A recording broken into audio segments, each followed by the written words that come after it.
Now we come to the solution in a way. Youth for Planet, youthforplanet.org, and for futures.org. I want to introduce Heiner Benking, who for 50 years, I'm not old certainly, I don't know about Heiner, but we have both traveled the same journey, been in neighboring rooms, and we never met in this 50-year journey. So I'm still young. Heiner, you have the floor. Heiner. Yes, I'm here. I'm about to share. I'm in Berlin and work I work with a youth organization in Hamburg and Luxembourg doing filmmaking, telling stories of change and looking into the power of cooperative filmmaking and co-creation and going into visualization.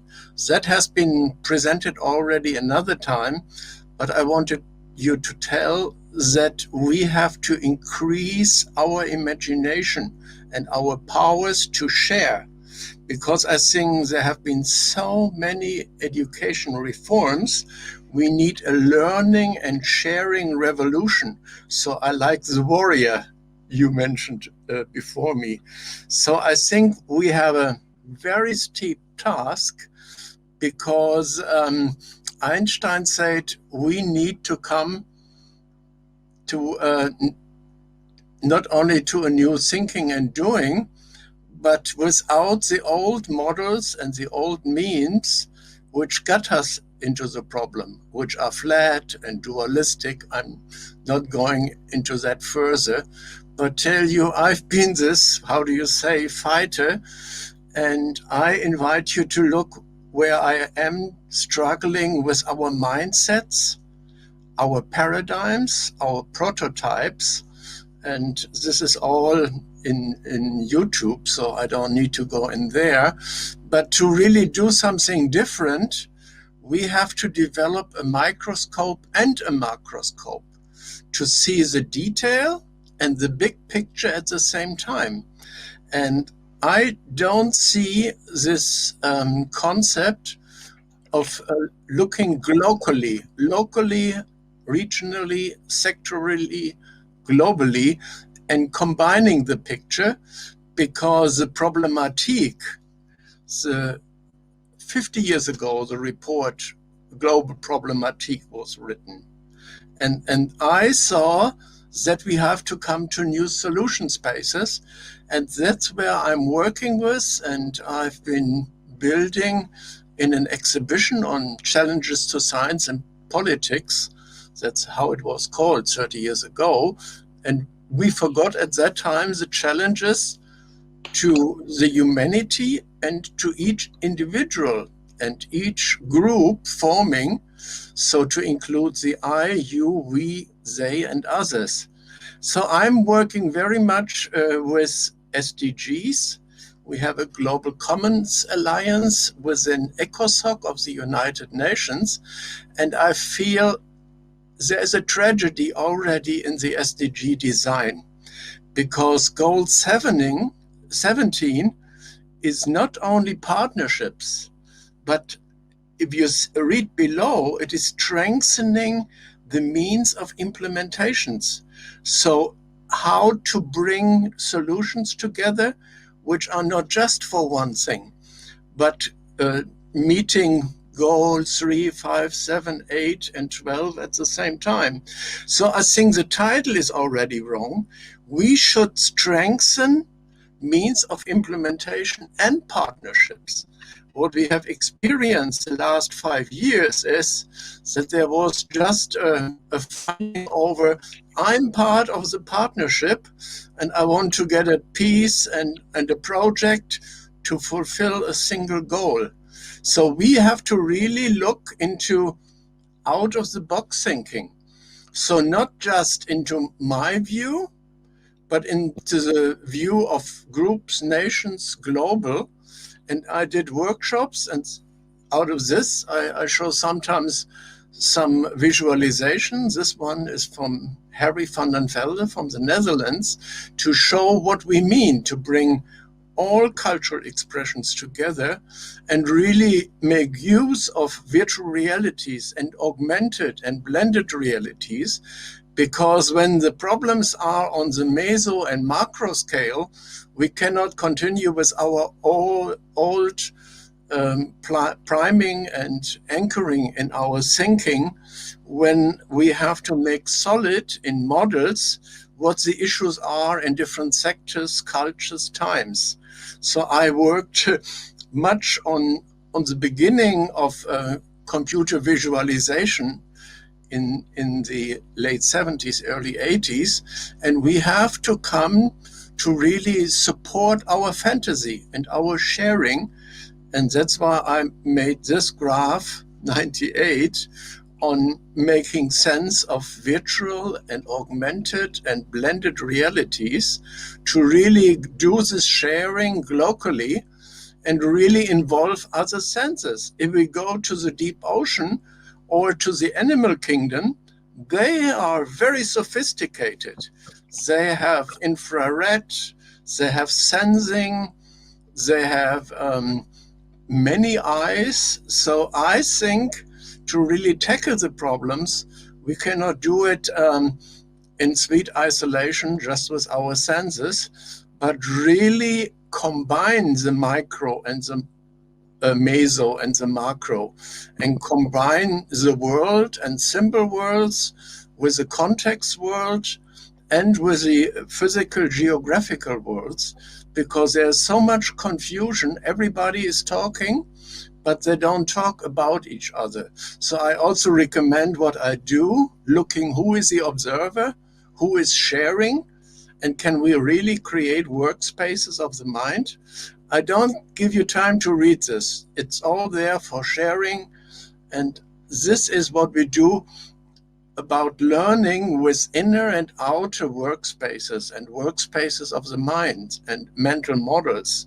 So you see, just to whet your appetite, that I need visualizers, and we need all the arts of filmmaking to really allow us to look on other levels and create models, not just systems, and bring systems. There are many system schools together with many models, like an architect and an artist is using a model to think the issues, the times, and the scales together. So you see, only this to whet your appetite.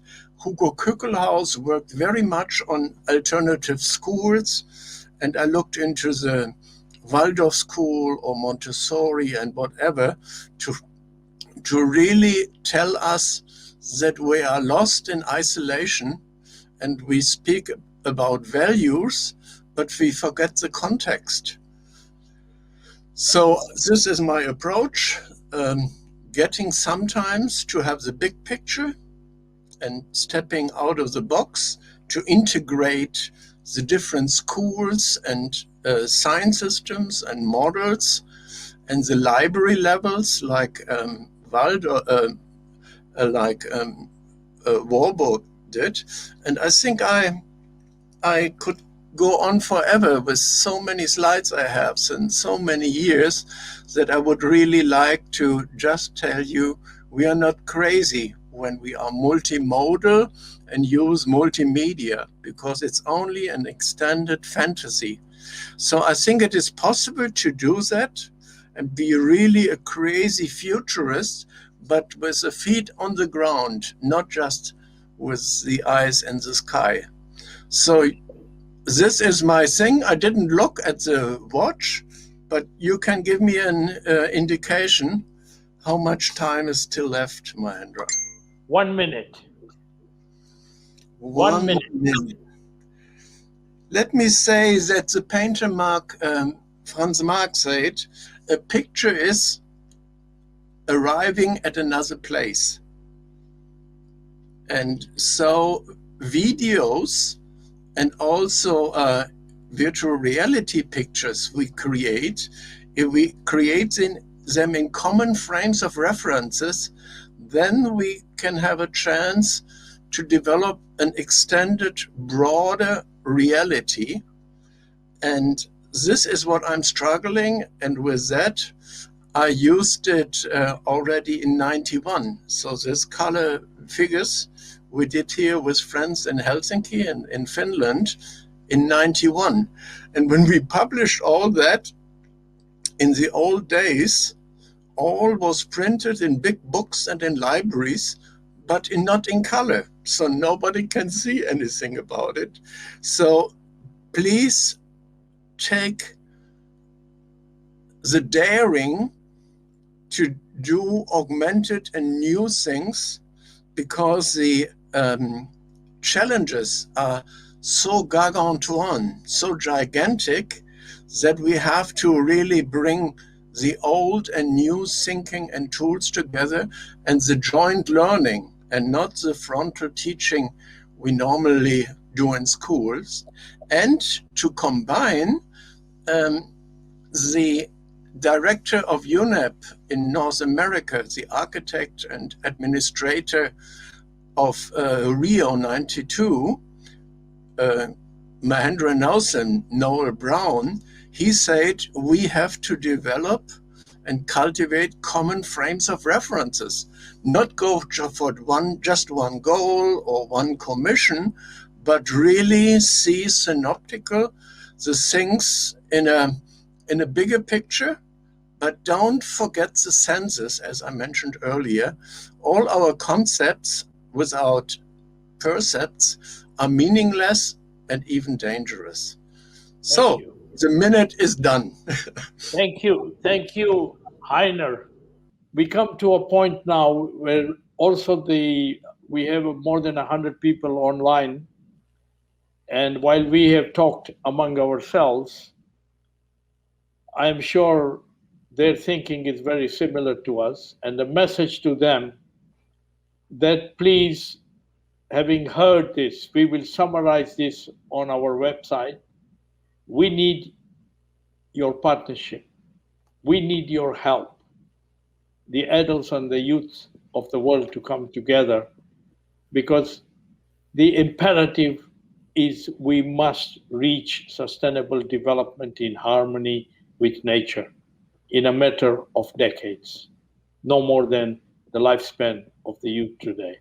So now we open the discussion. We still have 15, 20 minutes, and the discussion is open. Please, Heiner. I would like to give an example of a learning, doing, sharing revolution. Not teaching education, but doing hands-on. And I think this idea I'm just telling you needs to be brought through the children to the decision makers. I'm in various boards like Future Earth and all this international scientific advisory. One idea I've never really made public like here is still pending, and I was always dumbed down and pushed aside because people speak about geoengineering. But the traditional approach, like water works, like has been done in Bhutan, Ulaanbaatar, or in Mexico City 1,000 years ago, we can really forget all about this pipelines for oil, but make pipelines for water and canals for water. We have so many depressions in the world where the atmosphere would get the too much sea level rise immediately into this depression. Large areas between Egypt and Libya, in the Danakil Desert in Somalia, in the Red Sea and Dead Sea. I mean, now I'm speaking about the Dead Sea. We could really put it like with a lever on and off. And if you see through pumping, we could even get it to the Aral Sea or large lakes in Africa, which are all dry. We have to really refill the humidity and the vegetation, because then we have a climate cycle and we could really fill the aquifers. But I didn't want to give a lecture. I was so excited that we came to the term of revolution, and doing it by us, bottom up, has nothing to do with education. That's why we do Youth for Planet.